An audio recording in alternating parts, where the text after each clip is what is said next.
저는 안동에서 50년 넘게 농사를 지으며 살아온 평범한 농부입니다.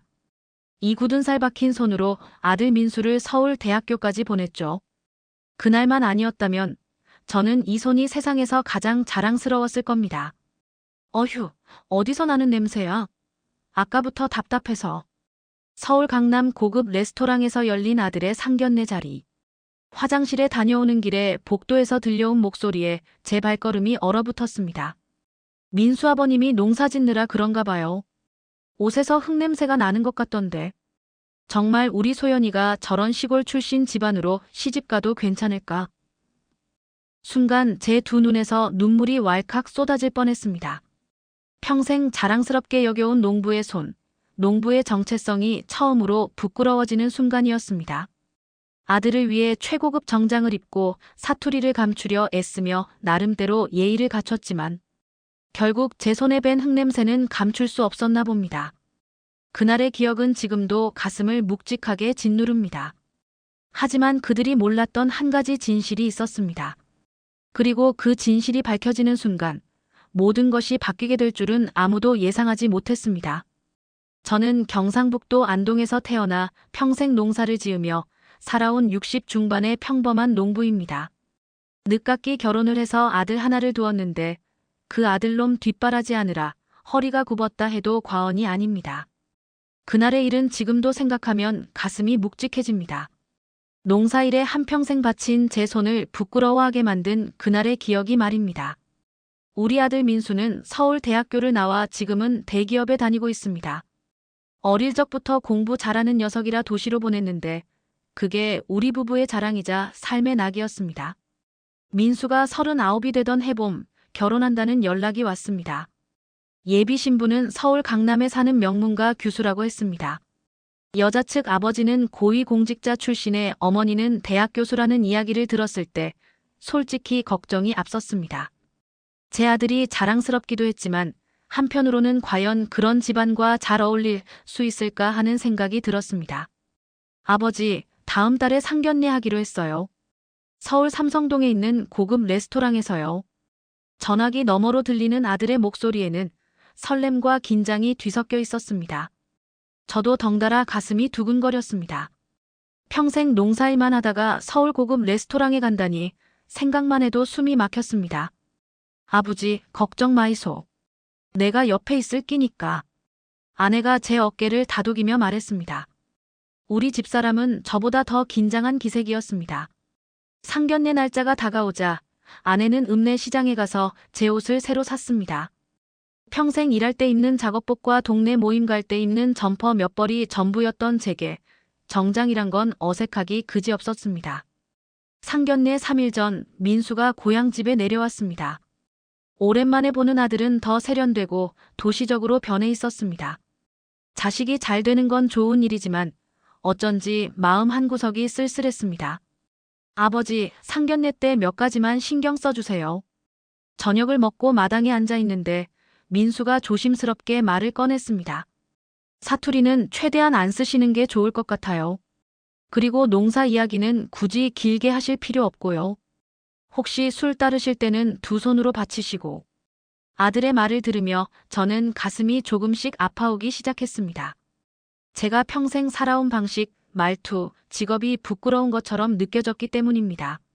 하지만 아들의 앞길을 위해서라면 무엇이든 할 수 있었기에 그저 고개를 끄덕였습니다. 아버지가 알았다. 걱정 마라. 제 대답에 민수는 안도의 표정을 지었습니다. 그날 밤 저는 한참을 잠들지 못했습니다. 서울 고급 레스토랑에서의 상견례가 어떤 모습일지 상상하느라 뒤척였습니다. 드디어 상견례 당일 아내와 함께 서울로 올라갔습니다. 민수가 예약했다는 레스토랑은 상상 이상으로 화려했습니다. 유리문을 열고 들어서자 정장 차림의 직원이 공손히 인사했습니다. 손에 굳은 살이 박힌 제 손이 갑자기 부끄러워졌습니다. 민수 부모님이세요? 이쪽으로 모시겠습니다. 우리는 안내에 따라 깊숙한 방으로 들어갔습니다. 그곳에는 이미 예비처가 식구들이 와 있었습니다. 여자 아버지는 반백의 머리에 금태 안경을 쓰고 있었고 어머니는 고급스러운 한복 차림이었습니다. 그 외에도 여자 측 친척으로 보이는 사람들이 몇 명 더 있었습니다. 안녕하세요, 민수 아버님. 드디어 뵙게 되네요. 여자 아버지가 먼저 인사를 건넸습니다. 저는 긴장한 나머지 목소리가 평소보다 더 굵고 거칠게 나왔습니다. 예, 반갑습니다. 저는 민수 아버지 김만석입니다. 어색한 인사가 오가고 자리에 앉았습니다. 테이블에 놓인 식기들이 너무 많아 어떻게 사용해야 할지 막막했습니다. 아내도 저만큼이나 긴장한 모습이었습니다. 농사를 지으신다고 들었습니다. 요즘 농촌 상황은 어떻습니까? 여자 아버지의 질문에 저는 조심스럽게 대답했습니다. 예, 쌀 농사를 주로 짓고 있습니다. 요즘은 일손이 부족해서 어려운 점이 많습니다만. 대화가 이어지는 동안 저는 아들이 말한 대로 사투리를 최대한 억누르려 노력했습니다. 그러다 보니 말이 자연스럽게 나오지 않았고 더 어색한 분위기가 되었습니다. 식사가 시작되고 와인이 나왔습니다. 평생 소주와 막걸리만 마셔온 저에게 와인은 낯선 음료였습니다. 그래도 예의상 한 잔 받아 마셨는데 그만 기침이 나오고 말았습니다. 괜찮으세요, 어르신? 여자 어머니가 물었습니다. 저는 민망함에 그저 고개만 끄덕였습니다. 이후로도 대화는 주로 여자 측 가족들과 민수, 그리고 예비 신부 사이에서 오갔습니다. 무슨 이야기를 해야 할지 몰라 대부분 침묵하는 저와 아내는 점점 소외되어 갔습니다. 식사 중반쯤 제가 화장실에 가기 위해 자리를 비웠습니다. 돌아오는 길에 복도에서 문득 들려오는 대화 소리에 발걸음을 멈췄습니다. 어휴, 어디서 나는 냄새야? 아까부터 답답해서. 여자 측 친척으로 보이는 중년 여성의 목소리였습니다. 민수 아버님이 농사 짓느라 그런가 봐요. 옷에서 흙냄새가 나는 것 같던데. 또 다른 여성의 목소리가 이어졌습니다. 정말 우리 소연이가 저런 시골 출신 집안으로 시집가도 괜찮을까? 민수 씨는 괜찮아 보이지만 시부모님은. 그 말을 들은 순간 제 온몸에 피가 얼어붙는 느낌이었습니다. 평생 자랑스럽게 여겨온 제 직업, 제 삶이 한순간에 부끄러운 것으로 전락한 기분이었습니다. 떨리는 다리로 화장실에 들어가 한참을 서 있었습니다. 거울에 비친 제 모습은 낯설고 초라해 보였습니다. 테이블로 돌아와서도 제 귀에는 그 말들이 맴돌았습니다. 음식은 더 이상 목구멍으로 넘어가지 않았고 대화에 참여할 의욕도 사라졌습니다. 아내는 제 상태를 눈치챘는지 걱정스러운 눈빛으로 저를 바라보았습니다. 상견례는 이 시간 정도 후에 끝났습니다. 헤어질 때 여자 아버지는 공손하게 인사했지만 그 눈빛 속에 묘한 거리감이 느껴졌습니다. 다음에는 저희가 찾아뵙겠습니다. 오늘 와주셔서 감사합니다. 그의 말에 진심이 담겨 있는지 의심스러웠습니다. 민수와 예비 신부 소연 씨는 우리를 배웅하며 밝게 웃었지만 저는 웃을 수가 없었습니다. 서울에서 안동으로 돌아오는 기차 안에서 아내가 물었습니다. 당신 무슨 일 있었나? 갑자기 표정이 안 좋아졌던데. 저는 차마 들은 이야기를 말할 수 없었습니다. 그저 피곤해서 그래라고 둘러댔습니다. 하지만 제 마음속에는 깊은 상처가 생겼습니다. 농부라는 이유로, 시골 사람이라는 이유로 무시당한 느낌이 가시질 않았습니다. 집에 돌아온 후 민수에게서 전화가 왔습니다. 아버지, 오늘 고생 많으셨어요. 소연이네 가족들이 아버지 어머니 정말 좋다고 하셨어요. 아들의 말을 듣고 있자니 쓴웃음이 나왔습니다. 제가 들은 것과는 너무나 다른 이야기였으니까요. 하지만 아들의 행복을 위해 차마 진실을 말할 수 없었습니다.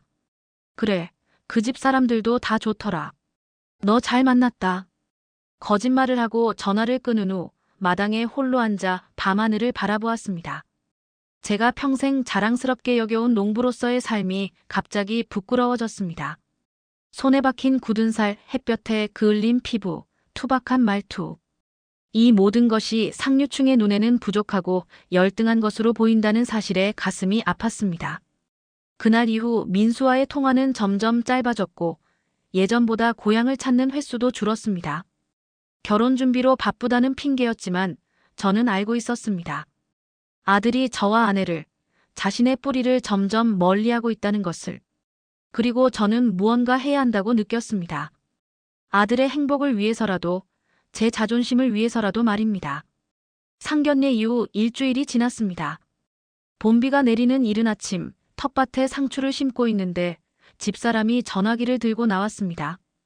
영감, 민수 전화요. 흙 묻은 손을 바지에 대충 문지르고 전화를 받았습니다. 아버지, 저예요.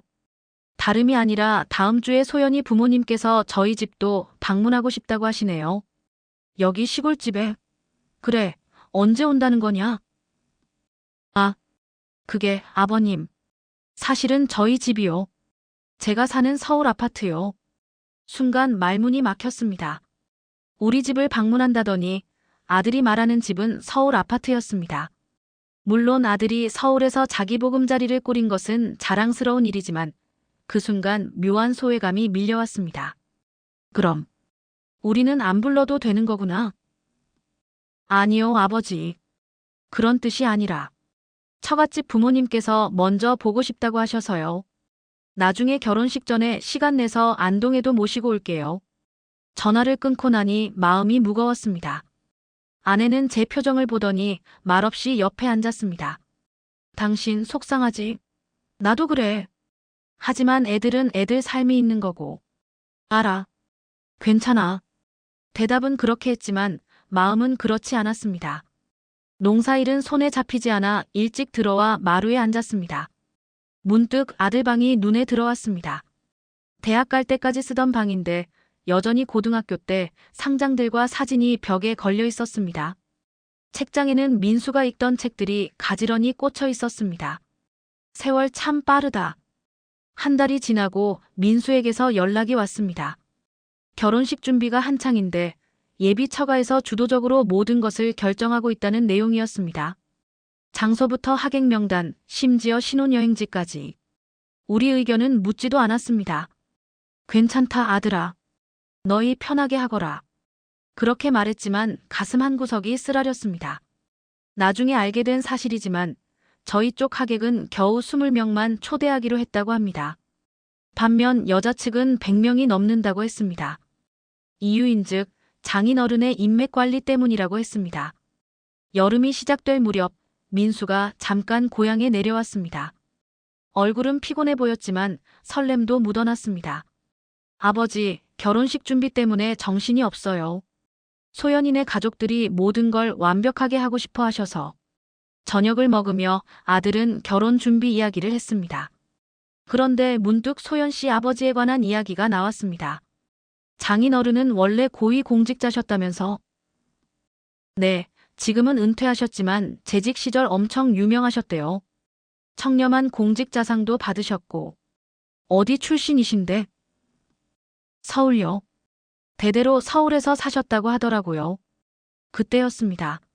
민수가 잠시 화장실에 간 사이 아내가 조용히 말했습니다. 여보, 내가 옛날에 읍내 이발소에서 들은 이야기 있어요. 소연이 아버지가 우리 군 출신이라는 소문이 있었어요. 더구나 농사짓는 집안이었다고. 저는 그 말을 그저 흘려들었습니다.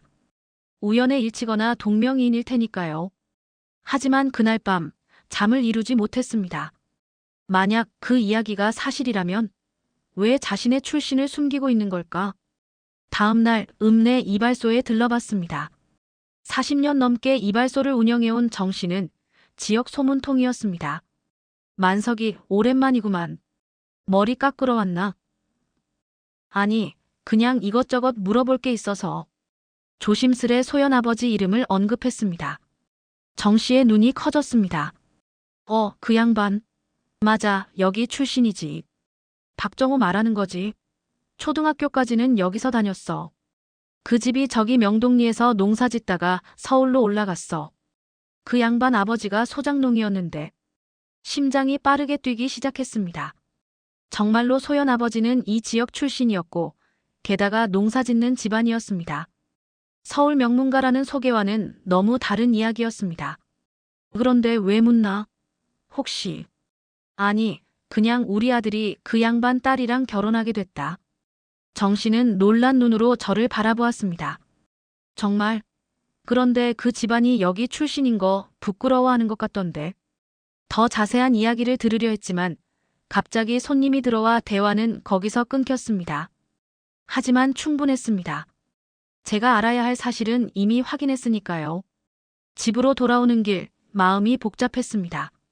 농부 출신이라는 이유로 저를 무시했던 사람이 알고 보니 같은 농촌 출신이라니. 그것도 자신의 뿌리를 부정하고 있다니. 아들에게 이 사실을 말해야 할까? 아니면 그냥 넘어가야 할까? 한 주가 지나고 민수는 서울로 돌아갔습니다. 저는 아내에게 들은 이야기와 제가 확인한 사실을 말하지 않았습니다. 아들이 행복해 보였기에 그 행복을 깨고 싶지 않았습니다. 8월 초 결혼식 2달 전이었습니다. 양가 부모가 함께 만나는 자리가 서울에서 마련되었습니다. 이번에는 웨딩홀에서 만나 결혼식 세부 사항을 논의하는 자리였습니다. 서울에 도착해 정장으로 갈아입고 약속 장소로 향했습니다. 이번에는 상견례 때보다 마음이 무거웠습니다. 알게 된 사실 때문에 소연 아버지를 어떻게 대해야 할지 고민되었습니다. 웨딩홀에 도착하자 민수와 소연 씨가 반갑게 맞아주었습니다. 소연은 밝은 미소로 인사했지만 어딘가 어색함이 느껴졌습니다. 아버님, 어머님, 오랜만에 뵙습니다. 소연 부모님도 곧 도착했습니다. 박정호 씨는 여전히 위험 있는 모습이었고 부인은 고급스러운 옷차림으로 나타났습니다. 안녕하세요, 오랜만입니다. 인사를 나누는 순간 저는 그의 눈을 똑바로 쳐다보았습니다. 그의 눈에서 잠시 당황한 기색이 스쳐 지나갔습니다. 혹시 제가 무언가 알고 있다고 느낀 걸까요? 회의실에서 웨딩 플래너와 함께 결혼식 세부 사항을 논의했습니다. 대부분은 이미 결정된 사항이었고 우리는 그저 동의하는 역할이었습니다. 김 선생님, 혹시 주례는 누구로 생각하고 계신가요? 박정호 씨가 물었습니다.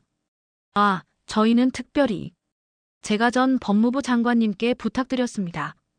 흔쾌히 수락하셨고요. 제 대답도 듣기 전에 그가 말을 끊었습니다. 마치 제 의견은 중요하지 않다는 듯이. 그리고 축가는 제 대학 후배인 유명 성악가가 맡기로 했습니다. 하객 명단도 거의 확정했고요. 모든 것이 일방적이었습니다. 우리는 그저 듣는 사람일 뿐이었습니다. 아내는 제 손을 꼭 잡았습니다. 그녀도 불편함을 느끼고 있었습니다. 회의가 끝나고 함께 식사 자리로 이동했습니다. 고급 한정식 집이었는데 이번에도 소연 아버지가 예약했다고 했습니다. 식사 중에 박정호 씨는 자신의 화려한 경력에 대해 이야기했습니다. 서울대를 나와 고시에 합격하고 승승장구했던 공직 생활에 대해서요. 그 이야기를 들으며 저는 속으로 웃었습니다. 그의 이야기 속에는 농촌 출신이라는 배경이 완전히 지워져 있었으니까요. 김 선생님은 평생 농사를 지으셨다고 들었습니다. 요즘 농촌 상황이 많이 어렵죠? 박정호 씨의 말에는 미묘한 우월감이 깃들어 있었습니다. 네, 쉽지는 않습니다. 하지만 자연과 함께하는 삶이 저에겐 행복합니다. 아, 그렇군요. 저는 도시에서만 살아와서 잘 모르겠네요. 서울에서 태어나 서울에서만 살았으니. 그 순간 제 속에서 무언가 끓어오르는 것을 느꼈습니다. 뻔한 거짓말을 하고 있는 그를 바라보며 이대로 넘어가야 할지 고민했습니다. 하지만 아들과 소연의 행복한 표정을 보니 참을 수밖에 없었습니다. 식사가 끝나고 헤어지기 전 박정호 씨가 저에게 다가왔습니다. 김 선생님, 다음에는 저희가 안동으로 찾아뵙겠습니다. 시간이 나면요. 그의 말에는 진심이 없어 보였습니다. 저는 그저 미소로 답했습니다. 언제든 환영합니다. 우리 동네 구경시켜 드리죠. 그의 표정이 잠시 굳었습니다. 제가 우리 동네라고 강조한 것이 불편했던 걸까요? 서울에서 안동으로 돌아오는 기차 안에서 아내가 물었습니다. 여보, 오늘 왜 그렇게 표정이 안 좋았어요? 무슨 생각하는 거예요? 저는 한참을 망설이다 말했습니다. 소연이 아버지. 사실은 우리 고향 출신이야. 아내의 눈이 커졌습니다. 정말요? 그런데 왜 숨기는 거죠? 자기 출신을 부끄러워하나 봐. 우리 같은 농부를 무시하면서. 그날 밤 고향집에 돌아와 마당에 앉아 밤하늘을 바라보았습니다. 별이 유난히 많은 밤이었습니다. 이런 밤하늘은 도시에서는 볼 수 없는 것이죠. 문득 제 인생이 떠올랐습니다. 비록 화려하지는 않지만 정직하게 살아온 삶. 땀 흘려 일하고 자연의 순리를 따르며 살아온 삶. 그것을 부끄러워할 이유가 어디 있을까요? 한편으로는 아들이 걱정되었습니다. 자신의 뿌리를 부정하는 사람과 인연을 맺는 아들의 미래가 순탄할지 의문이 들었습니다.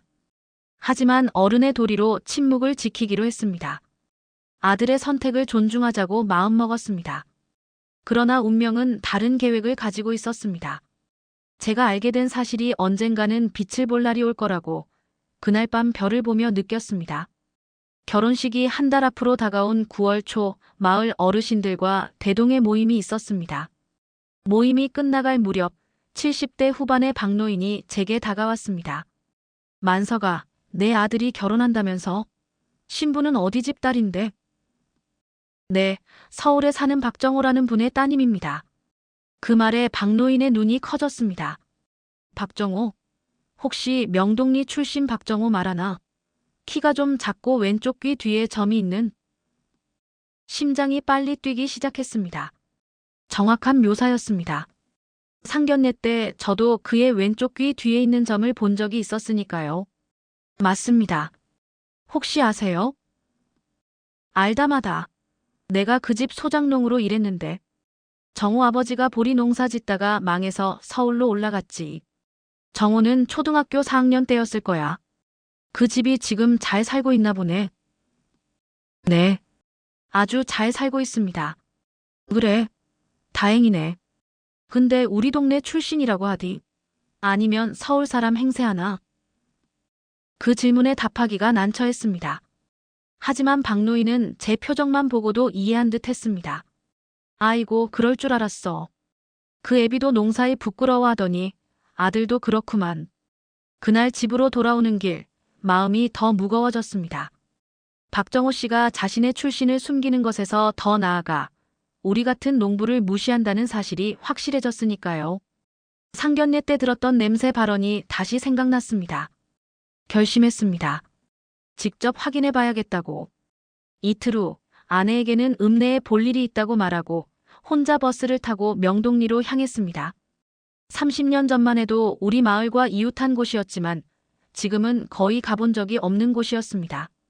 명동리 마을회관에서 노인 몇 분이 장기를 두고 계셨습니다. 정중히 인사를 드리고 물었습니다. 혹시 박정호 씨아버님 되시는 박상철 씨 아세요? 한 노인이 고개를 끄덕였습니다. 알지.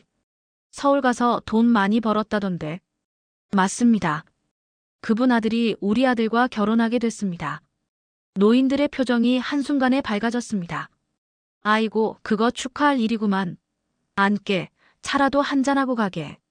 차를 마시며 노인들에게 박정호의 어린 시절에 대해 물었습니다. 그들은 기억을 더듬어 이야기했습니다. 정호는 공부 잘하는 아이였어. 근데 아버지가 술을 많이 마셔서 집안이 힘들었지. 맞아, 소장농으로 일하다가 빚을 많이 졌었어. 서울로 야반도주 하다시피 떠났다더라. 충격적인 이야기였습니다.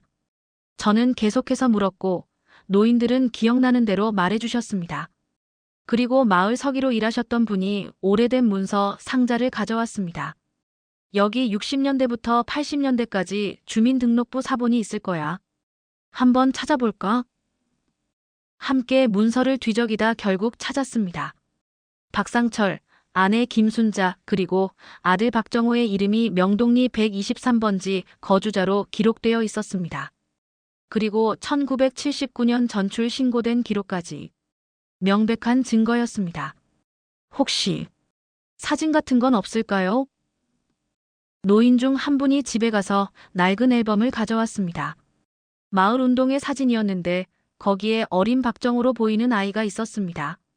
눈매가 지금과 똑같았습니다. 이 사진 좀 빌릴 수 있을까요? 가져가게. 어차피 오래된 거라. 증거를 손에 쥐고 집으로 돌아왔습니다. 아내에게 모든 것을 말했습니다. 그녀는 놀라움을 감추지 못했습니다. 이걸 민수에게 말해야 할까요? 어려운 질문이었습니다. 아들에게 이 사실을 알리면 예비장인에 대한 신뢰가 무너질 것이고 결혼에도 문제가 생길 수 있었습니다.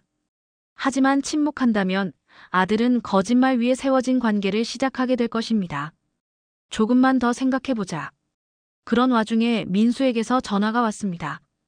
결혼식 리허설이 다음 주 토요일이니 서울에 올라오라는 내용이었습니다. 리허설 후에는 양가 부모님과 저녁 식사도 할 예정이라고 했습니다. 그래, 가도록 하마. 전화를 끊고 아내를 바라보았습니다.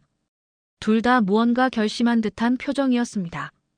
여보, 다음 주에 가서 박정호 씨를 직접 만나 물어봐요. 그게 맞을 것 같아요. 아내의 말이 맞았습니다. 소문이나 오래된 문서보다는 당사자에게 직접 확인하는 것이 예의였습니다. 다음 주 토요일, 서울 웨딩홀에 도착했습니다. 리허설은 순조롭게 진행되었고 저녁 식사는 웨딩홀 근처 고급 한식당에서 하기로 했습니다. 식사 자리에서 박정호 씨는 여전히 자신의 서울 출신 이야기를 늘어놓았습니다. 제가 강남에서 나고 자라서 그런지 아직도 강북에 가면 좀 어색하더라고요. 그 순간 참을 수 없었습니다. 조용히 물었습니다. 박 선생님, 혹시 명동리라는 곳을 아십니까? 그의 얼굴에서 혈색이 싹 가셨습니다. 잠시 침묵이 흘렀고 그는 말을 더듬었습니다. 명동. 리요? 서울 명동 말씀이신가요? 아니요, 경상북도 안동시 명동리입니다. 제가 어릴 때 자주 놀러 가던 곳이죠. 잘 모르겠네요. 식탁 분위기가 순간 얼어붙었습니다.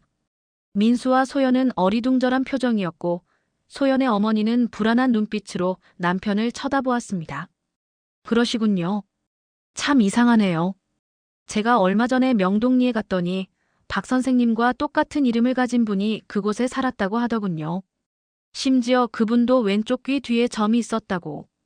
박정호 씨의 얼굴이 창백해졌습니다. 그는 잠시 침묵하더니 갑자기 화장실에 다녀오겠다며 자리를 떴습니다. 소연의 어머니도 따라 나갔습니다. 민수가 제게 물었습니다. 아버지, 무슨 이야기를 하시는 거예요? 저는 아들의 눈을 똑바로 쳐다보며 말했습니다. 나중에 설명해 줄게. 지금은 그냥 식사나 하자. 10분 후 박정호 씨와 부인이 돌아왔습니다. 그의 표정은 달라져 있었습니다. 무거운 결심을 한 것처럼 보였습니다. 김 선생님, 식사 후에 잠시 따로 이야기 나눌 수 있을까요? 저는 고개를 끄덕였습니다. 나머지 식사 시간은 어색한 침묵 속에 진행되었습니다.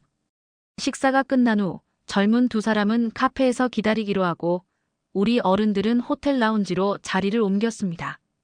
박정호 씨는 깊은 한숨을 내쉬더니 말을 시작했습니다. 맞습니다. 제가 명동리 출신입니다. 아버지는 소장농이었고 우리 가족은 가난했습니다. 그의 고백에 저는 말없이 듣기만 했습니다. 그는 계속해서 자신의 이야기를 풀어놓았습니다. 서울에 올라와서 고생 끝에 대학에 들어갔고 공무원 시험에 합격했습니다. 출세하면서 점점 제 과거를 감추게 되었습니다. 처음에는 의도적이지 않았는데 나중에는 습관이 되었습니다. 그렇다고 농촌 출신을 무시할 이유가 되나요? 그는 고개를 숙였습니다. 죄송합니다. 상견례 때 그런 발언이 있었다니. 정말 부끄러운 일입니다. 제가 가장 부끄러워해야 할 것은 농촌 출신이라는 사실이 아니라 그것을 부정하고 숨긴 제 자신의 모습이었습니다. 진심 어린 사과처럼 들렸습니다. 하지만 저는 아직 마음을 완전히 열 수 없었습니다. 왜 이제야 말씀하시는 겁니까? 아이들 결혼을 앞두고 이런 일이. 제 잘못입니다. 너무 오래 숨겨온 나머지 어떻게 꺼내야 할지 모르겠더군요. 하지만 김 선생님 덕분에 이제라도 정직해질 수 있게 되었습니다. 그의 부인도 눈물을 글썽이며 말했습니다. 저도 알고 있었어요. 하지만 남편의 선택을 존중했습니다. 이제라도 모든 것이 밝혀져서 다행이라고 생각합니다. 저는 깊은 생각에 잠겼습니다. 결국 그도 저와 같은 농촌 출신이었고 자식을 위해 고생한 부모였습니다. 다만 과거를 부정하는 선택을 했을 뿐. 아이들에게는 어떻게 설명하실 겁니까? 오늘 저녁에 소연에게 모든 것을 말할 생각입니다. 민수 군에게도 정직하게 이야기하겠습니다. 그렇게 대화를 마치고 카페로 향했습니다. 민수와 소연은 우리를 기다리고 있었습니다. 박정호 씨는 두 사람 앞에 앉아 천천히 자신의 이야기를 시작했습니다. 소연의 표정은 처음에는 놀라움, 그 다음에는 혼란, 마지막에는 슬픔으로 변했습니다. 아버지, 왜 이제야 말씀하세요? 미안하다, 소연아. 아버지가 잘못했어. 민수는 소연의 손을 꼭 잡아주었습니다. 그리고 저를 바라보았습니다. 아버지는 언제부터 아셨어요? 얼마 전부터야. 하지만 중요한 건 그게 아니라 우리가 이제 어떻게 할 것인가 하는 거다. 박정호 씨가 다시 말했습니다. 두 사람의 결혼에는 아무런 문제가 없습니다. 다만 제가 정직하지 못했던 점 깊이 반성하고 사과드립니다. 그날 밤 호텔로 돌아오는 길에 민수가 제게 물었습니다. 아버지, 정말 용서하신 거예요? 저는 한참을 생각하다 대답했습니다. 완전히 용서했다고는 말할 수 없다. 하지만 이해는 한다. 사람마다 삶의 선택이 다르니까. 민수는 고개를 끄덕였습니다. 아버지는 정말 대단하세요. 저라면 그렇게 차분하게 대처하지 못했을 거예요. 나이 들면 알게 될 거다. 때로는 참는 것이 이기는 것보다 더 큰 용기가 필요하다는 걸. 하지만 제 마음 한구석에는 여전히 불편함이 남아 있었습니다. 정말로 이대로 끝내야 하는 걸까? 아니면 결혼식에서 모든 하객들 앞에 진실을 밝혀야 할까? 그 고민은 계속되었습니다. 다음 날 아침, 아내와 함께 안동으로 돌아오는 기차 안에서 저는 창밖을 바라보며 생각에 잠겼습니다. 이제 어떤 선택을 해야 할지 아직 결정하지 못했습니다. 안동으로 돌아온 후 일주일간 저는 밭일에 더 집중했습니다. 땅을 파고 씨를 뿌리는 일은 마음을 정리하는 데 도움이 되었습니다. 아내는 제 고민을 알면서도 그저 지켜봐 주었습니다. 가끔 어떡할 거냐고 물을 뿐이었죠. 아직 모르겠어. 그냥 두자니 억울하고 어떻게 하자니 아이들이 걱정되고. 밭에서 돌아와 마당에 앉아 있는데 민수에게서 전화가 왔습니다. 아버지, 소연이 아버님께서 찾아뵙고 싶다고 하세요. 이번 주말에 안동으로 내려가도 될까요? 순간 당황했습니다.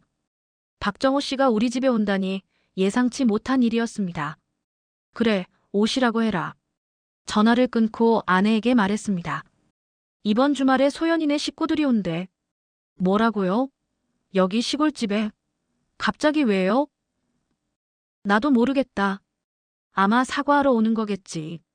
주말이 다가올수록 집안 분위기는 분주해졌습니다.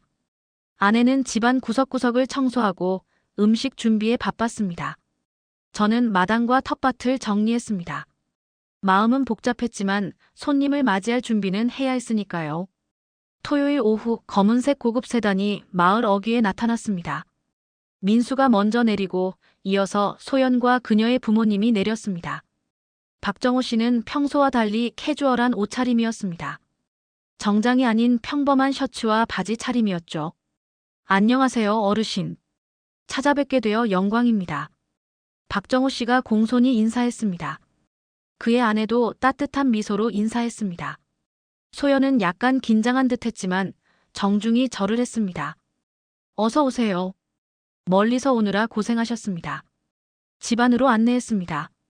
시골집이라 화려하진 않지만 아내가 정성껏 준비한 차와 간식이 탁자 위에 놓여 있었습니다. 와, 집이 정말 따뜻하고 좋네요. 소연의 어머니가 말했습니다. 진심처럼 들렸습니다. 잠시 어색한 침묵이 흘렀습니다. 그러다 박정호 씨가 먼저 입을 열었습니다. 김 선생님, 오늘 제가 찾아온 이유는 직접 사과드리기 위해서입니다. 그는 깊이 고개를 숙였습니다. 지난 수십 년간 저는 제 뿌리를 부정하며 살아왔습니다. 농촌 출신이라는 사실을 숨기고 심지어 농업과 농민을 무시하는 발언까지 했습니다. 그것은 결국 제 자신을 부정하는 일이었고 선생님 같은 분들께 큰 신뢰였습니다. 그의 말에 저는 아무 대답도 하지 않았습니다. 그는 계속 말을 이어갔습니다. 특히 상견례 자리에서 있었던 일. 정말 부끄럽게 생각합니다. 제 무례함을 용서해 주십시오. 소연의 어머니도 함께 고개를 숙였습니다. 저도 남편의 행동에 동조했던 점 사과드립니다. 사실 저도 경상도 출신입니다. 대구에서 자랐거든요. 하지만 남편을 따라 출신을 감추며 살았습니다. 놀라운 고백이었습니다. 저는 천천히 차를 한 모금 마시고 대답했습니다. 사람이 살다 보면 실수도 하고 잘못된 선택도 하는 법입니다. 중요한 건 그걸 인정하고 바로잡으려는 의지겠지요. 박정호 씨의 표정이 밝아졌습니다. 감사합니다. 사실 제가 오늘 한 가지 더 말씀드리고 싶은 것이 있습니다. 그는 잠시 머뭇거리더니 계속 말했습니다. 결혼식에서 제가 직접 제 과거에 대해 밝히려고 합니다. 하객들 앞에서요. 순간 방안이 조용해졌습니다. 민수와 소연도 놀란 표정이었습니다. 아버지, 그건. 소연이 불안한 목소리로 말했습니다. 괜찮아, 소연아. 이제 더 이상 숨기지 않을 거야. 내가 안동 출신 농부의 아들이라는 사실을 부끄러워할 이유가 없어. 오히려 자랑스러워해야지. 그의 결심에 저는 감동했습니다. 진정한 용기란 이런 것이구나 싶었습니다.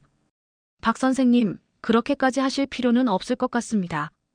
가족 간의 진실을 나눈 것만으로도 충분합니다. 아닙니다. 제가 그동안 많은 사람들에게 거짓말을 해왔습니다. 이제는 정직하게 살고 싶습니다. 대화를 나누던 중 아내가 저녁 식사를 준비했다며 우리를 불렀습니다. 시골 밥상이었지만 정성이 가득한 음식들이 차려져 있었습니다. 우리 텃밭에서 기른 채소와 마을에서 나는 쌀로 만든 음식들이었습니다. 와, 이게 다 직접 기르신 건가요? 소연이 놀란 눈으로 물었습니다. 그럼 우리 집 뒤뜰에서 다 키운 거야. 농약 안 친 유기농이지.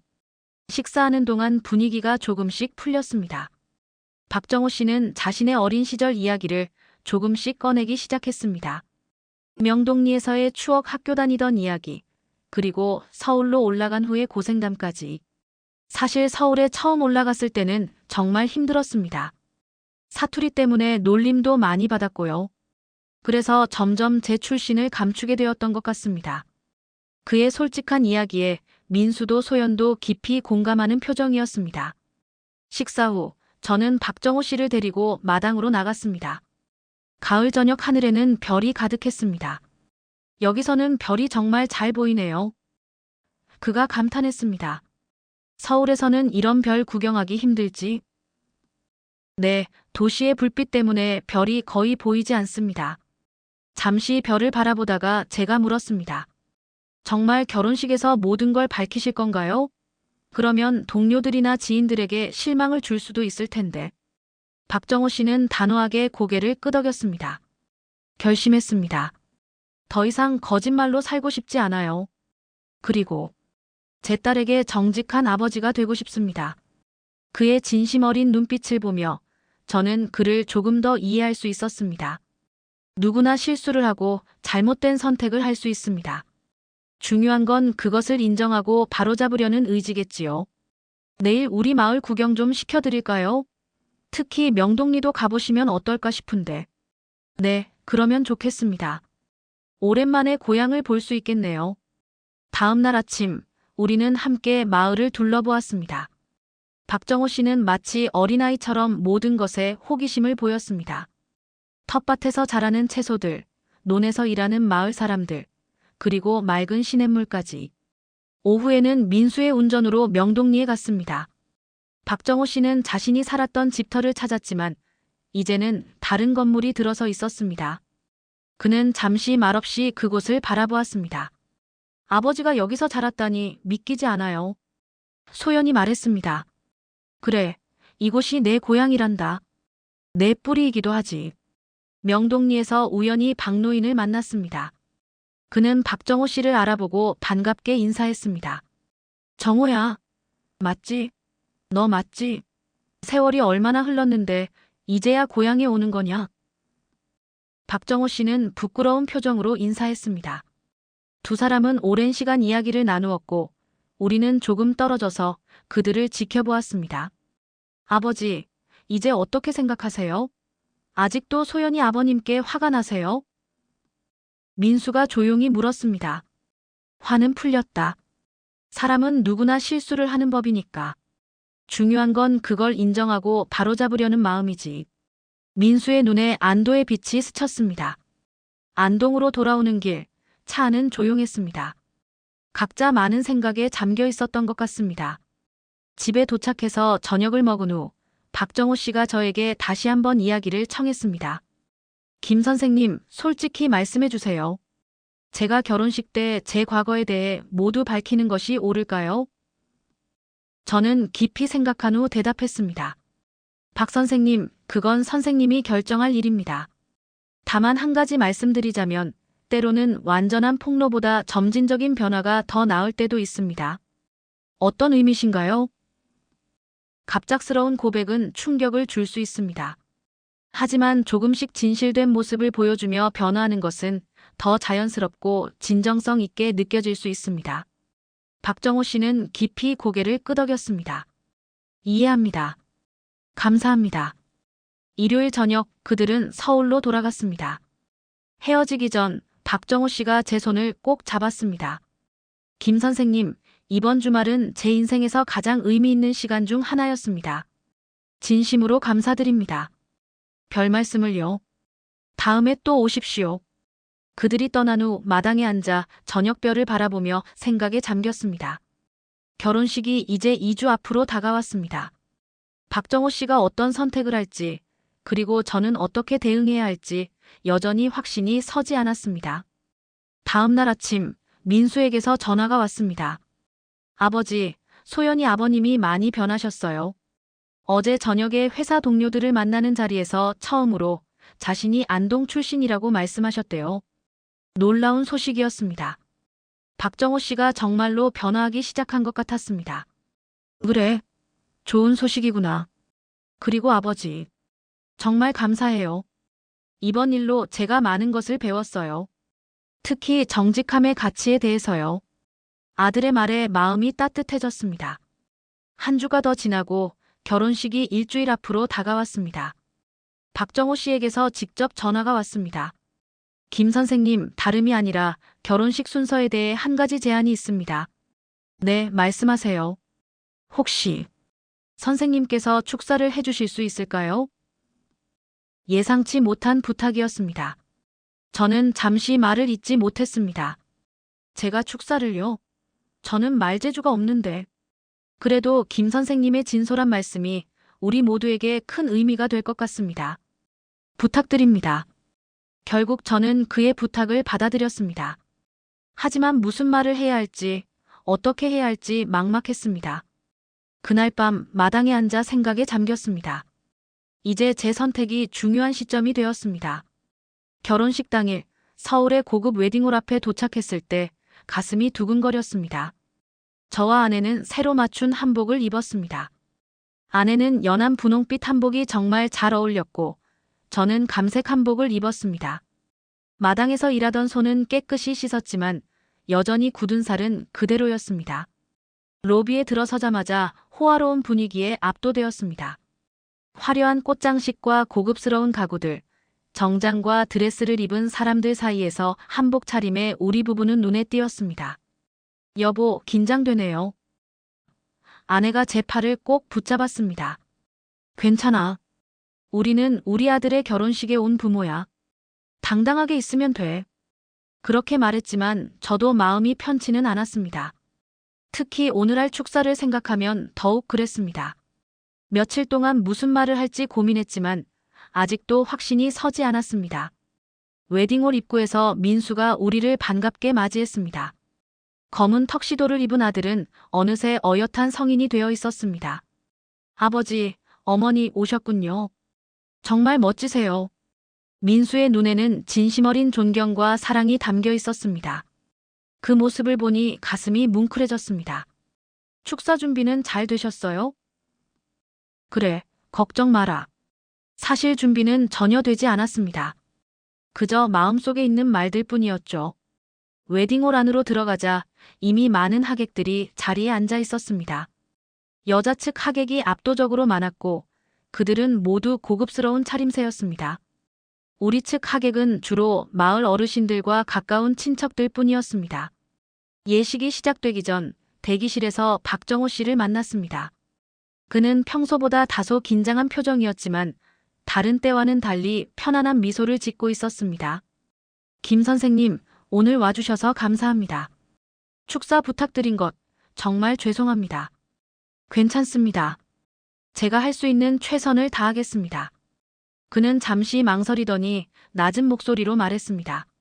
오늘 제가 결혼식 중에 짧게 제 출신에 대해 언급할 예정입니다. 선생님 말씀대로 점진적으로 변화하려고요. 그의 결심에 저는 고개를 끄덕였습니다. 그가 정말로 변화하고 있다는 사실이 느껴졌습니다. 드디어 결혼식이 시작되었습니다. 신랑인 민수가 먼저 입장하고 이어 아름다운 웨딩드레스를 입은 소연이 아버지 박정호 씨의 팔에 의지한 채 입장했습니다. 두 사람 모두 행복한 미소를 짓고 있었습니다. 주례사를 맡은 전직 법무부 장관은 품위 있게 식을 진행했습니다. 신랑 신부의 서약, 반지 교환, 그리고 마침내 성혼 선언이 이어졌습니다. 그 순간 아내의 손이 제 손을 꼭 잡았습니다. 그녀의 눈에는 눈물이 고여 있었습니다. 우리 아들이 장가를 가는구나. 아내가 속삭였습니다. 성혼 선언 후 축사 순서가 시작되었습니다. 먼저 소연 측 친척인 대학 교수가 화려한 언변으로 축사를 했습니다. 그 다음은 민수의 직장 상사가 위트 있는 축사를 이어갔습니다. 그리고 마침내 사회자가 제 이름을 불렀습니다. 다음은 신랑 아버님이신 김만석 어르신의 축사가 있겠습니다. 큰 박수 부탁드립니다. 심장이 빠르게 뛰기 시작했습니다. 천천히 단상으로 올라가 마이크 앞에 섰습니다. 수백 명의 시선이 저에게 쏠렸습니다. 순간 머릿속이 하얘졌습니다. 준비한 것도 없는데 무슨 말을 해야 할지. 깊게 한번 숨을 들이쉬고 마음속에서 우러나오는 말을 하기 시작했습니다. 저는 경상북도 안동에서 평생 농사를 지으며 살아온 평범한 농부입니다. 제 사투리가 웨딩홀에 울려 퍼졌습니다. 더 이상 그것을 감추려 하지 않았습니다. 우리 민수가 태어났을 때 제 손은 이미 농사일로 거칠어져 있었습니다. 아기를 안을 때마다 이 거친 손이 아이에게 상처를 줄까 조마조마했지요. 잠시 제 손을 들어보였습니다. 굳은 살 박힌 농부의 손이었습니다. 이 손으로 땅을 일구고 씨를 뿌리고 작물을 거두며 아들을 키웠습니다. 비록 부족한 아버지였지만 정직하게 살아왔다고 자부합니다. 청중들의 표정이 조금씩 달라지기 시작했습니다. 관심을 보이는 눈빛들이 느껴졌습니다. 오늘 이 자리에서 제가 말씀드리고 싶은 것은 뿌리에 관한 이야기입니다. 나무가 튼튼한 뿌리 없이 크게 자랄 수 없듯이 사람도 자신의 뿌리를 소중히 여겨야 합니다. 잠시 박정호 씨를 바라보았습니다. 그는 진지한 표정으로 제 말을 듣고 있었습니다. 부끄러운 뿌리란 없습니다. 단지 그것을 부끄럽게 여기는 마음이 있을 뿐이죠. 농부의 아들이든 사업가의 딸이든 우리 모두는 소중한 존재입니다. 청중 중 몇몇은 고개를 끄덕이기 시작했습니다. 민수야, 소연아. 너희 두 사람이 새로운 가정을 이루는 오늘 나는 한 가지 부탁을 하고 싶구나. 서로의 뿌리를 존중하고 정직한 마음으로 살아가거라. 그것이 진정한 행복의 시작일 테니. 마지막으로 고개를 들어 하객들을 바라보았습니다. 이 자리에 계신 모든 분들께도 말씀드리고 싶습니다. 우리 모두는 각자의 뿌리가 있습니다. 어떤 이는 농촌에서, 어떤 이는 도시에서 자랐을 테지요. 그 어떤 뿌리도 부끄러울 것은 없습니다. 오히려 그것을 인정하고 받아들일 때 우리는 더 단단하게 성장할 수 있습니다. 말을 마치자 잠시 침묵이 흘렀습니다. 그리고 갑자기 한 사람이 일어나 박수를 치기 시작했습니다. 놀랍게도 그 사람은 박정호 씨였습니다. 이어서 다른 하객들도 하나둘 일어나 박수를 보냈습니다.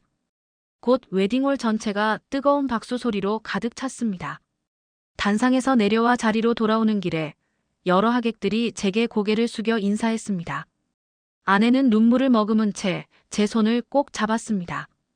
정말 멋진 말씀이셨어요, 여보. 자리에 앉자마자 예상치 못한 일이 벌어졌습니다. 박정호 씨가 갑자기 일어나 사회자에게 마이크를 요청한 것입니다. 사회자는 당황한 표정이었지만 마이크를 건넸습니다. 죄송합니다만 저도 잠시 말씀드릴 기회를 주시겠습니까? 박정호 씨는 단상으로 올라갔습니다. 그의 표정은 결연해 보였습니다. 먼저 김만석 선생님의 감동적인 축사에 깊이 감사드립니다. 그 말씀을 듣고 저는 용기를 얻었습니다. 그는 잠시 숨을 고르더니 계속 말했습니다. 저 역시 이 자리를 빌려 한 가지 고백을 하고 싶습니다. 많은 분들이 저를 서울 출신의 고위공직자로 알고 계시지만 사실 저의 고향은 경상북도 안동 근처 명동리입니다. 웨딩홀의 놀라움의 물결이 이렇습니다. 특히 소연 측 하객들은 서로를 바라보며 놀란 표정을 감추지 못했습니다. 저는 어린 시절 가난한 농가의 아들로 자랐습니다. 아버지는 소장농이셨고 우리 가족은 매우 어렵게 살았죠. 서울로 올라와 공부하고 공직에 진출한 후 저는 점점 제 출신을 감추기 시작했습니다. 그것이 부끄러운 일이라고 생각했기 때문입니다. 그의 목소리에는 진심이 담겨 있었습니다. 하지만 오늘 김만석 선생님의 말씀을 듣고 깨달았습니다. 제 뿌리를 부정하는 것은 결국 제 자신을 부정하는 일이었습니다. 농촌 출신이라는 것이 부끄러운 일이 아니라 오히려 자랑스러운 일이었습니다. 그는 마지막으로 소연을 바라보며 말했습니다. 소연아, 아버지가 오랫동안 진실을 말하지 못해 미안하구나. 하지만 이제부터는 정직하게 살겠다. 그리고 누구보다 자랑스러운 농부의 아들이자 농부의 손자로 살아가겠다. 웨딩홀은 다시 한번 박수 소리로 가득 찼습니다. 일부 하객들의 눈에는 눈물이 맺혀 있었습니다. 소연은 단상으로 올라가 아버지를 꼭 안았고 민수도 그들에게 다가가 함께했습니다. 그 순간 웨딩홀 뒤쪽에서 한 노인이 일어났습니다. 놀랍게도 그는 명동리에서 만났던 박노인이었습니다. 정호야, 나도 한마디 해도 되겠나? 박노인이 앞으로 나왔습니다. 박정호 씨는 그를 알아보고 깜짝 놀란 표정을 지었습니다. 저는 명동리에서 평생 살아온 박정호의 이웃입니다. 오늘 이 자리에 초대받아 왔는데 정호가 이렇게 용기 있는 고백을 하다니 정말 감동입니다. 노인은 박정호의 어깨를 두드리며 말했습니다. 정호 아버지가 살아계셨다면 얼마나 자랑스러워 하셨을까. 뿌리를 기억하는 아들이 되어서 말이야. 그의 말에 박정호 씨의 눈에서 눈물이 흘러내렸습니다. 그는 박노인을 꼭 안았습니다. 예식은 원래 계획보다 조금 길어졌지만 모두가 감동적인 순간을 함께했습니다. 신랑 신부가 퇴장할 때 하객들은 평소보다 더 뜨거운 박수와 환호를 보냈습니다. 식사 시간에 많은 하객들이 제게 다가와 인사했습니다. 심지어 소연 측의 고위 인사들도 농촌 생활과 농업에 관해 진지한 관심을 보이며 대화를 나누었습니다. 박정호 씨는 식사 중에 제게 다가와 조용히 말했습니다. 김 선생님, 오늘 정말 감사합니다. 선생님 덕분에 제가 마음의 짐을 내려놓을 수 있었습니다. 아닙니다. 박 선생님이 용기를 내신 거죠. 정말 대단하십니다. 그는 제 손을 꼭 잡았습니다. 거친 농부의 손과 도시 남자의 부드러운 손이 만났지만 그 순간에는 어떤 차이도 느껴지지 않았습니다. 결혼식이 끝나고 호텔방으로 돌아왔을 때 아내가 물었습니다. 여보, 어떤 기분이에요? 오늘 정말 놀라운 일이 많았네요. 저는 창밖을 바라보며 대답했습니다. 묘한 기분이야. 처음에는 복수하고 싶었지만 지금은 그저 평화로워. 사람이 자신의 뿌리를 인정하고 받아들이는 모습을 보니 오히려 내 마음이 더 편안해졌어. 정말 그랬습니다. 상견례 날 들었던 냄새 발언으로 인한 상처는 이제 치유되고 있었습니다. 복수심은 사라지고 그 자리에 이해와 용서가 자리 잡았습니다. 그날 밤 도시의 불빛 속에서도 별을 찾아보려 했습니다. 비록 몇 개밖에 보이지 않았지만 그것만으로도 충분했습니다. 내일은 다시 안동으로 우리의 일상으로 돌아갈 것입니다. 하지만 오늘의 기억은 오랫동안 제 마음에 남을 것입니다. 결혼식 다음 날 우리는 서울에서 하룻밤을 더 묵은 뒤 안동으로 돌아왔습니다. 집으로 돌아오는 기차 안에서 창밖의 풍경을 바라보며 어제 있었던 일들을 하나하나 떠올렸습니다. 농부의 손으로 평생을 살아온 제가 고급 웨딩홀에서 수백 명 앞에 서서 축사를 했다는 것이, 그리고 그것이 사람들의 마음을 움직였다는 사실이 아직도 믿기지 않았습니다. 여보, 아직도 생각하고 있어요? 아내가 제 생각을 읽은 듯 물었습니다. 그래. 세상 일이 참 묘하다 싶어서. 우리 영감님이 평생 쌓아온 진심이 통한 거지. 거짓은 언젠가는 무너지기 마련이니까. 아내의 말에 고개를 끄덕였습니다. 어쩌면 그것이 핵심이었을지도 모릅니다. 진실과 거짓의 차이, 그리고 결국에는 진실이 이긴다는 단순한 진리 말입니다. 안동에 도착하자 마을 버스를 타고 집으로 향했습니다. 마을에 들어서자 이웃 할머니가 반갑게 손을 흔들었습니다. 만석이네. 결혼식 잘 다녀왔나? 어떻게 됐어? 짧게 인사를 나누고 집에 도착했습니다. 며칠 동안 비워둔 집은 조금 쌀쌀했지만 난로에 불을 지피니 곧 따뜻해졌습니다. 도시의 화려함과는 비교할 수 없지만 이곳이 제 삶의 뿌리였고 이제는 그것이 더욱 소중하게 느껴졌습니다. 그날 저녁 마당에 앉아 별을 바라보고 있는데 전화가 왔습니다. 민수였습니다. 아버지, 신혼여행 떠나기 전에 전화드렸어요. 소연이도 여기 있어요. 그래, 잘 지내고 있니? 네, 정말 좋아요. 그런데 아버지, 결혼식 날 정말 감사했어요. 아버지 축사가 모든 걸 바꿨어요. 별거 아니다. 그저 내 마음을 이야기한 것뿐인데. 소연이 아버님도 정말 달라지셨어요. 오늘 회사 동료들을 모두 불러서 자신의 출신에 대해 솔직하게 이야기하셨대요. 그리고 안동에 고향집을 마련하고 싶다고도 하셨고요. 놀라운 소식이었습니다. 박정호 씨가 그렇게까지 변할 거라고는 예상하지 못했습니다. 그래, 좋은 일이구나. 소연이가 아버지께 인사드리고 싶대요. 전화기 너머로 소연의 목소리가 들렸습니다. 아버님, 정말 감사합니다. 아버님 덕분에 우리 아버지가 달라지셨어요. 평생 숨겨온 비밀에서 벗어나 이제는 훨씬 편안해 보이세요. 아니다, 소연아. 그건 내 아버지의 용기 덕분이야. 누구나 실수를 하지만 그것을 인정하고 바로잡는 것은 쉬운 일이 아니거든. 민수와 소연과의 통화를 마치고 나니 마음이 더 편안해졌습니다. 어둠 속에서 바라보는 밤하늘의 별들이 그 어느 때보다 밝게 빛나는 것 같았습니다. 일주일이 지나고 농사일은 변함없이 계속되었습니다. 가을 거리를 준비하는 바쁜 시간이었지만 마음은 어느 때보다 가볍게 느껴졌습니다. 어느 오후 마당에서 농기구를 손질하고 있는데 낯선 차 한 대가 마을길을 들어섰습니다. 검은색 고급 세단이었는데 서울에서 본 박정호 씨의 차와 닮아 있었습니다. 예상대로 차에서 박정호 씨와 그의 아내가 내렸습니다. 그들은 약간 긴장한 듯했지만 따뜻한 미소를 지었습니다. 김 선생님, 갑자기 찾아뵙게 되어 죄송합니다. 아니에요. 어서 오세요. 무슨 일로 오셨습니까? 사실 제가 몇 가지 의논드릴 일이 있어서요. 집 안으로 들어와 차를 마시며 이야기를 나누었습니다. 박정호 씨는 결혼식 이후 많은 변화가 있었다고 했습니다. 결혼식 날 이후로 제가 평생 안고 살던 짐을 내려놓은 것 같습니다. 동료들에게 제 출신에 대해 솔직하게 이야기했더니 오히려 더 존경받게 되었어요. 가난한 농촌에서 자수성가한 드라마틱한 스토리라며 말이죠. 그의 웃음소리에는 진정한 기쁨이 묻어 있었습니다. 그런데 오늘은 다른 이유로 왔습니다. 저 고향인 명동리에 작은 집을 마련하려고 합니다. 주말마다 내려와 농사도 조금씩 배우고 싶어서요. 놀라운 제안이었습니다. 도시의 고위공직자가 은퇴 후 농사를 짓겠다니. 정말입니까? 농사는 쉬운 일이 아닙니다만. 알고 있습니다. 하지만 제 뿌리로 돌아가고 싶어요. 그리고 혹시 김 선생님께서 조언을 주실 수 있을까 해서요. 순간 복잡한 감정이 밀려왔습니다. 불과 몇 주 전까지만 해도 저를 무시했던 사람이 이제는 제게 가르침을 청하고 있었습니다. 인생이란 참으로 예측할 수 없는 것이라는 생각이 들었습니다. 그야 제가 아는 한 도와드리겠습니다.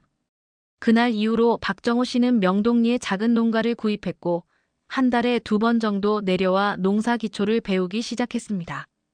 처음에는 실수도 많고 힘들어했지만 점점 농촌 생활에 적응해가는 모습이 보기 좋았습니다. 10월 말 아들 민수와 소연이 신혼여행에서 돌아와 처음으로 안동집에 찾아왔습니다. 소연은 호기심 가득한 눈으로 우리 집과 마을을 둘러보았습니다. 아버님, 여기서 민수 오빠가 자랐군요. 정말 좋은 곳이에요. 소연은 특히 텃밭에 관심이 많았습니다. 직접 무와 배추를 수확하는 체험도 해보았는데 처음에는 어색해하다가 점점 즐거워하는 모습이 보기 좋았습니다. 그날 저녁 우리는 텃밭에서 직접 수확한 채소로 식사를 준비했습니다. 민수가 제게 조용히 말했습니다. 아버지, 소연이가 많이 달라졌어요. 예전에는 농촌이나 농사에 관심이 없었는데 이제는 오히려 주말 농장을 하고 싶다고 해요. 그래, 좋은 일이구나. 아버지 덕분이에요. 모든 게 다요. 식사 중에 소연이 조심스럽게 말을 꺼냈습니다. 아버님, 제가 부탁드릴 게 있어요. 저도 농사를 조금 배우고 싶은데 가능할까요? 그 말에 저와 아내는 서로를 바라보며 미소 지었습니다. 그럼 언제든지 환영이야. 이제 너도 우리 가족이니까. 식사 후 마당에 둘러앉아 밤하늘을 바라보며 이야기를 나누었습니다. 민수와 소연은 서울 생활 이야기를, 저와 아내는 농촌 생활의 지혜를 나누었습니다. 그렇게 서로 다른 세계가 자연스럽게 어우러지는 모습이 아름다웠습니다. 한 달 후 박정호 씨 가족과 우리 가족이 함께 모여 김장을 했습니다. 도시에서 온 그들에게는 낯선 경험이었지만 모두가 즐겁게 참여했습니다. 특히 박정호 씨는 배추를 절이고 양념을 버무리는 과정에 열정적으로 참여했습니다. 김 선생님, 이렇게 직접 김치를 담그니 정말 특별한 느낌입니다. 서울에서는 경험할 수 없는 일이죠. 그렇죠. 직접 기름 배추로 담근 김치는 맛이 다릅니다. 그날 저녁 박정호 씨가 제게 한 가지 제안을 했습니다. 김 선생님, 제가 한 가지 생각이 있습니다. 요즘 도시 사람들이 친환경 농산물에 관심이 많아요. 우리가 함께 작은 농장을 운영하면 어떨까요? 선생님의 농사 지식과 제 인맥을 활용해서요. 흥미로운 제안이었습니다. 처음에는 망설였지만 점점 그 가능성에 대해 생각하게 되었습니다. 좋은 생각이네요. 한번 천천히 검토해 봅시다. 그렇게 월이 바뀌고 계절이 바뀌었습니다. 어느덧 겨울이 깊어가고 새해가 밝았습니다. 설날에는 두 가족이 함께 모여 명절을 보냈습니다. 예전 같았으면 상상도 할 수 없었던 일이었죠. 봄이 오고 우리는 박정호 씨와 함께 안동 친환경 농장이라는 작은 프로젝트를 시작했습니다. 그의 인맥을 통해 서울의 몇몇 유기농 식당과 계약을 맺을 수 있었고 저는 농사 기술을 담당했습니다. 민수와 소연도 주말마다 내려와 일을 도왔습니다. 농장이 조금씩 자리를 잡아가면서 마을에도 변화가 생겼습니다. 더 많은 젊은이들이 유기농 농사에 관심을 갖고 마을을 찾아오기 시작했고 빈 집들이 하나둘 채워져 갔습니다. 마을에 활기가 돌기 시작한 것입니다. 어느 날 저녁 봄바람이 부드럽게 불어오는 마당에 앉아 있는데 박정호 씨가 찾아왔습니다. 그는 한동안 말없이 제 옆에 앉아 하늘을 바라보더니 말했습니다. 김 선생님, 지난 1년을 돌아보면 정말 많은 것이 변했습니다. 제가 평생 숨겨온 과거와 화해하게 된 것, 다시 고향으로 돌아온 것, 그리고 진정한 친구를 얻게 된 것. 그는 잠시 말을 멈추고 저를 바라보았습니다. 모두 선생님 덕분입니다. 그날 상견례에서 일어난 일. 정말 죄송합니다. 하지만 그것이 오히려 제 인생의 전환점이 되었네요. 박 선생님, 저도 많이 배웠습니다. 처음에는 분노와 복수심으로 가득 차 있었지만 지금은 그것이 얼마나 소모적인 감정이었는지 알게 되었습니다. 우리는 함께 웃으며 차가운 막걸리 한 잔을 나누었습니다. 도시의 고위 공직자와 시골 농부라는 표면적 차이를 넘어 이제 우리는 서로를 진정으로 이해하고 존중하는 친구가 되었습니다. 그날 밤 마당에 혼자 남아 밤하늘을 바라보았습니다. 별들이 유난히 밝게 빛나고 있었습니다. 문득 지난 1년간의 여정이 떠올랐습니다. 상견례에서 느꼈던 모욕감, 진실을 알게 된 충격, 복수를 계획했던 순간들, 그리고 마침내 용서와 화해에 이르기까지. 인생은 참으로 예측할 수 없는 것이라는 생각이 들었습니다. 처음에는 적으로 여겼던 사람이 이제는 가족과 같은 존재가 되었으니까요. 그리고 무엇보다 제가 평생 자랑스럽게 여겨온 농부로서의 삶, 그 가치를 다시 한번 확인할 수 있었습니다. 어휴, 어디서 나는 냄새야? 라는 한마디가 불러온 파장은 컸지만 결국 그것이 우리 모두에게 더 큰 행복과 깨달음을 가져다 주었습니다. 이제 그 말은 더 이상 상처로 남아있지 않습니다. 오히려 새로운 시작의 계기가 되었다고 할 수 있겠지요. 별이 빛나는 밤하늘 아래 저는 다시 한번 감사함을 느꼈습니다.